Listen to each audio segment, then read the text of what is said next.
Bella Batish! Bella Puso! No. Ano to? Pati na, Hello madlang people! Kakauwi ko lang galing ng church. Kaya ganito yung outfitan ko. Then, excited ako sa magiging first barbecue namin ngayong spring. Hindi sana ako magawa ng barbecue stick. Kaya lang nag-request si Kuya Alex. Tignan mo ito silang dalawa. Oh, busy din sila. Gusto na nilang lumabas. Ayun, prepare na si Vladimir doon sa labas yung grilled namin. Matagal yan, inayos pa niya dahil ilang buwan din hindi nagamit dahil kasi taglamig. Hindi man yan pwede gamitin. Spring, summer lang yan. May mga hotdog pa pala ako dito. Pang grill din ito, pero pang bata. Bata naman ako. Pwede ako nito. Slovak sausage yan. Ibang klase na naman ito. Parang may mga spices na siya, oh. Kasi may ganitong sausage na hindi ko maintindihan ng lasa.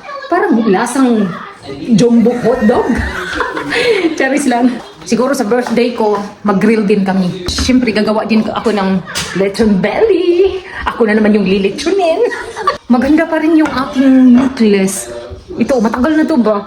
More than 10 years na rin ito sa akin. Sa Dubai ko to binili. Oh, mas maganda talaga ang gold ng Dubai. Pala to 22 karat. Kaya lang parang nagbuhol-buhol na siya. Tignan nyo naman yung aking mukha. Nasubrahan ata to ng papel diliha. Ay, nasubrahan ng highlighter. Ay, magkaiba pala ang flavor nito. O, tignan nyo ang kulay niya.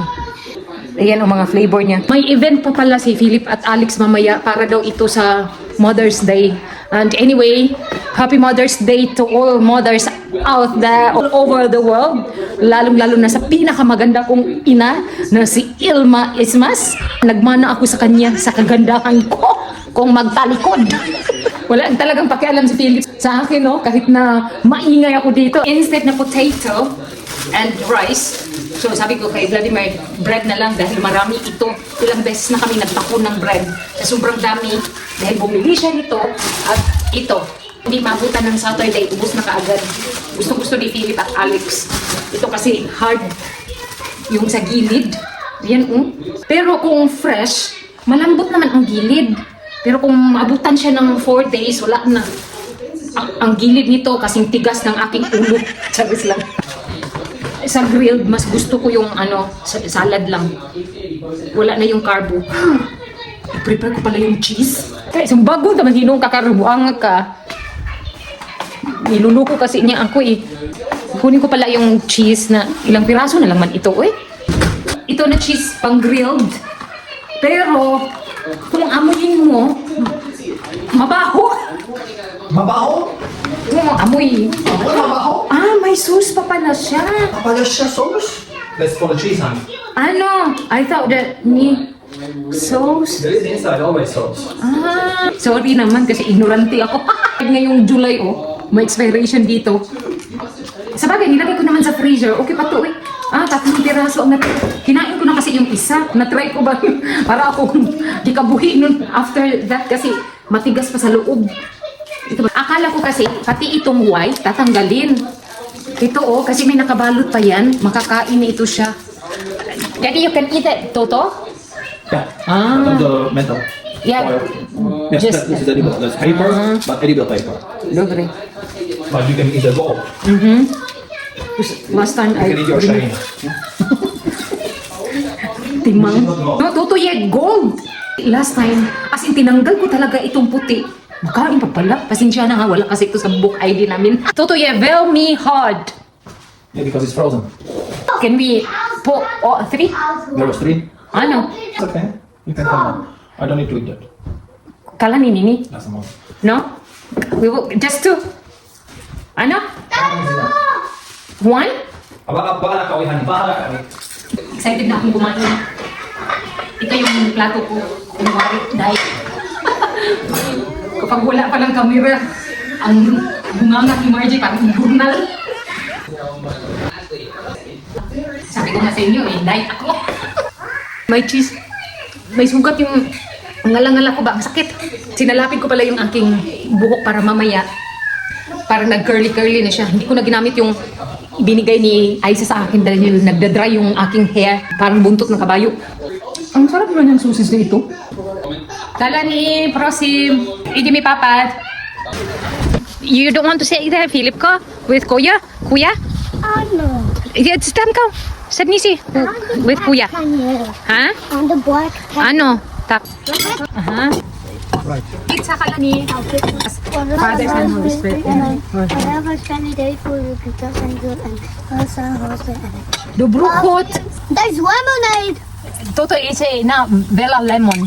De malu. Try it. Marty ka pa naman. Under the sun. Toto, yeah. Because it's windy. Fuka Vietor. Ano?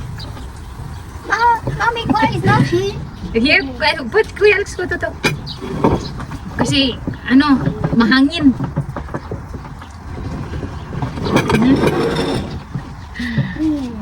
Jetzt hätte ich outside TikTok. I'll give it to Philip. Mainit? That's some It's what? barbecue stick. Nakita ito železo, dobre? It's, natanggal. And it's for you, Philip. Ale nakita ito železo, dobre? No, I like it. Okay, good. I like it. Kain! It's too hot. May ingon ka nga, it's a Zima, no? Ha? Wako kasabot ni mo dong. Barbecue shoes. Nadisgrasya si Kuya Alex kahapon, no? Ito yung cheese na sinabi ko sa inyo. Ang amoy. Mabaho, pero masarap to. Papa na itakto. Masarap. It's logic. I'm a You want the cheese? Philip ka?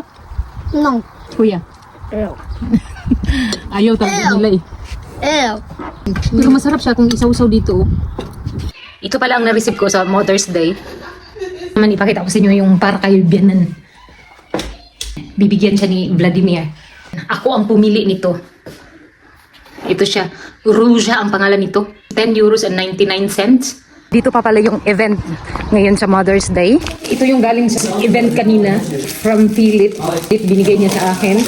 Gingerbread na may nakalagay Mother's Day.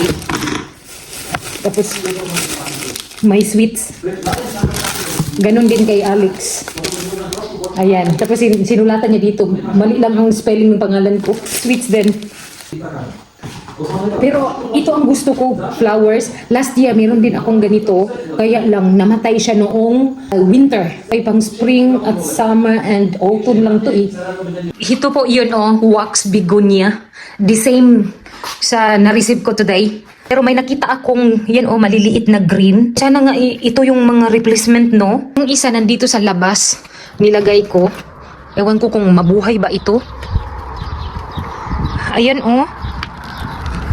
Kaya lang wala man akong nakikitang green na tumutubo. Patay na ata to eh. Sana nga hindi. Diligan ko na lang ito. Baka sakaling tumutubo pa ito. Nandito na pala ako sa hotel. Hindi ko na naman natapos yung vlog ko kahapon. Ito ang nakaayaw ko. Dalawang bed na naman yung ginamit dito. Dalawa ata ang guest dito. Matagal kasi natapos to eh kapag dalawa. No choice. Linisan mo, Margie. Huwag ka nang magreklamo pa. Hindi kayang imikos-mikos. Itong room na to, malaki. Kahit anong bilis ang gagawin ko nito kapag dalawa. It takes more than 30 minutes to sa akin. Mamaya ipakita ko sa inyo yung kabilang room. Tignan nyo. Mas lalong malala yun. Ipakita ko sa inyo ha. Ito po yung gusto kong ipakita sa inyo. 4 na room ang nilagyan nila ng ganito. Ito. Tapos, yun siya, single bed. Mag-comment na lang kayo kung bagay ba talaga lagyan ng cover itong single bed na ito. Dali, nagiging 6 na ang pilo nito eh. Tapos 2 blanket. Thank you, Lord. Isang buwan na rin, hindi umulan. Ngayon lang. Sana, Lord, kapag umuwi ako mamaya, huminto na ito. Ayan parang pangit tignan Kumbaga, elegant na yung tignan. Pang king size tong ganito, di ba? Yung cover nila. Ito yung mga pillow. Nagka-wrinkles na. Nagmana na sa akin, nagka-wrinkles. Yan na ang bagong hitsura ng room. At ito naman yung bed na walang cover. Alin ang mas maganda? Comment down below. Nasundo ko na pala si Philip at Alex. Uuwi na kami ng bahay. Medyo mainit today. Masakit sa bangs. Naglalaro ng kanyang umbrella.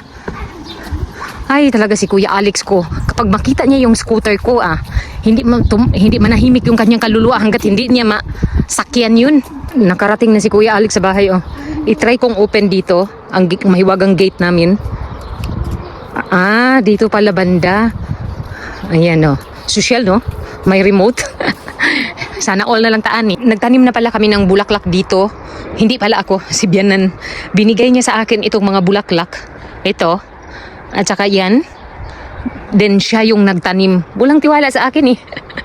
Pero ang behind nito, lagyan ko ng tulips yan sa October. Ilang piraso binigay niya? 1, 2, 3, 4, 5, 6. Sabi niya ang ganun sa akin. Dumadami daw yan siya, eh. Then scattered ko na lang din. So ganyan ang itsura niyan. Yung white, ni Vladimir yan binigay sa akin noong Women's Day last year. Maganda na tignan kapag marami ng bulaklak dyan. Tulips dito, ilipat ko yan doon. Nasa likuran naman ng bahay to. So hindi masyadong makita to, eh. So, ang tulips mamatay every summer. Then mabuhay naman yan sila bago mag-spring. Prosim. May ipapakita daw si Philip sa akin. Fruit? Ay, may bunga nga. Everywhere. Isang piraso. Hala, nakadikit dito. Mommy, Sana hindi touch malaglag it. yan. Don't touch it. Daddy says you cannot touch it. Kasi malakas pa naman ang hangin. Prosim. Meron pa siguro dito, no? Wala. Mommy, here's two. Put kay kuya. Ay, meron pa daw dito, oh. Meron pa, oh. Wow. 2 piraso. Ang garden ko dito, oh. Marami akong tinanim dito. Ito lang yung nabuhay. Nagtanim ako ng pitsay. Sa kadami kong tinanim, isa lang yung nabuhay. Tapos yung tomatos, maliliit pa. Ano ba yan, oy? Yung mga chili ko dito, tinanim ko din. Hindi na nabuhay. Tapos may sitaw akong tinanim dito, hindi man tumubo. Ay, nalang. Yung carrots at saka green peas lang tumubo. Nakaka-disappoint. Then yung spinach, 1 piraso lang din. Iba to na spinach kaysa yan, yellow. Nandito na kami sa loob ng bahay. Turuan ko si Kuya Alex kung paano i-operate ang oven. No. Tuto, first. Put it here. Tuto. Tak. Dobre. Start silo. Like that? Then chakas. Tuto, 200. Then, that's it. Kuya Alex, you need to learn. Oh, Tito's. Flipper. Do you want to do it again, Kirko? No. Flipper, Mommy. Hindi pa ako nakabihis. Sobrang pagod ko kasi kagabi, nanood ako ng Dawn of Immortal. But, The pizza box. Oh, no, here. Nag-agawan na sila. my name is Peter. Nagpaibog isa yung pizza. I want to. Okay. But I'll eat. Oh. Remove it. Mommy, the tomato is what we like. What Left. He's a bad animal. And he has a bad name though. Nice. Nice vegetable. See, it's easy peasy. You just put it here. When here it's 200, then you can put inside the pizza, then bake into 10 minutes, then it could buzzing. Tit, tit, tit, tit, then remove it. There's no You need to put, Hindi boy na sila dahil may kailangan sila sa atin. Go in Instagram and you'll tell one. Non-stop yung pagdala ko Pizza ng plastic. Yan sila. Hello, Ako yung magamit. Papa. I'll eat. Ha? And subscribe. Papa. Oh. Let's see, Kuya, if you will listen to mommy. 199? Okay, hold up. Put it there. Philip ko, nagtulungan sila. Sige. Pumali. And then, minutes. No? And then, Jessa, touch it. Okay. Dobre. Hold up. Pitas and Titus. Okay, put Philip ko. Sige. Pumali kasi very gentle. Hello, Pizza Burger. You can have a Pizza Burger in Dragon. So I can bye bye. No, sweet. Pizza. Kutsilyo yung pinagamit ko kasi yung pizza cutter dito, hindi ito sharp. Dalawa nga itong nasa amin eh. Oh, I want it. Malaki. Sika. Ito oh. Ano, mapurol. Kung hindi mo tuturuan ito, hindi to matuto. Agay, maabutan tayo na yung bukas nito kuya. Hindi ka makakain ng pizza mo. It is not. Guys na, sharp Philip ko. Tinanong ako ni Philip kung bakit hindi gagamitin yung And what do I do Pizza. with this? cutter. What will I do with this, mommy? Is it... Mama. Pizza. Eat? Hawaii. Ayan, kain na sila. Share to Philip. Philip ko papay. Two people. Father's hospital. For having showing day for you, like friends are in our Father's hospital. Dobrokut. Puts kay Philip ko. That's it. Pali. Kapag kami lang dito sa bahay, may mga kondisyon talaga ako. Hindi din sila pwedeng maglaro ng PlayStation or manood ng TV kung hindi linis ang paligid. Dahil yun ang pinaka ayaw ko. Lilipad talaga yung remote at saka PlayStation niya. Then yung pagkain ko, kinain na ni Philip. Hindi yan siya kumakain ng sardinas at na may itlog. Ngayon lang dahil nagalit ako sa kanya. Something good. Nasarapan siya. Oh, yan na pala eh. Kailangan pang pagalitan. Guys, Filipino fish. Filipino? No, that's sardine from Philippines, but you just get in a Tesco. You got wound on your face. Because I just go in my camera, but he just swing, but I didn't. Mm-hmm. But there's a ball, and I just go in the ball, but the swing, he just crush it, and that was ball. Then I just call you, že mami pastor, and you just give me. Hashtag bully? Dito, titas. Agoy. Masakit? Ha? Yes. Mini anglitski Filip ka. Alas ko? I know English, Rozumiesz? but Philippines. Ah, I Philippines. don't know Philippines. Sobrang sakit. Sobrang sakit. Sakit kayo. Sardine. Bago ko makalimutan ang lahat, noong isang araw, sinabi ng receptionist na kasamahan ko, isa sa aming guest ay inireklamo ang room niya na hindi malinis. Naiinis ako dahil ito yung iniiwasan ko na pangyayari. Ang malupit pa, regular guest namin. Tinanong ako ng isa kong boss regarding sa room na yun kung nilinisan ko ba daw. Sir, kumatok ako sa pintuan. Kaya lang, hindi niya binuksan. Pero, ang narinig ko sa kanya, no thanks. Na parang natawa yung boss ko. Sabi niya, hayaan mo na yun. Ginawa ko ng mabuti yung aking trabaho. Mukulo yung dugo ko sa galit na kasalanan ko pa ngayon. Hindi nga niya binuksan yung pintuan Yung guest namin na mahilig kumain ng sweets, siya yun. Tapos may dala siyang nebulizer. Nabigla ako nung sinabi ni sir sa akin. Pumunta siya ng trabaho, pagbalik pala niya dito, humingi siya ng tubig at saka kape sa receptionist. Doon na sila nagulat dahil nagtanong na siya kung bakit daw hindi nilinisan yung kanyang room. Ang una kong tanong sa receptionist, galit yung guest? Sabi niya, hindi naman nagalit. Kaya nga sinabi nila sa akin, ay baka misunderstood lang yun sa inyong dalawa. Tingnan natin kung babalik pa yung guest na yun. Kahit tapat ka sa iyong trabaho, may pagkakataon talaga na susubukan yung pasensya mo. Mahaba-haba pa yung panahon ko dito. Tiisin ko na lang.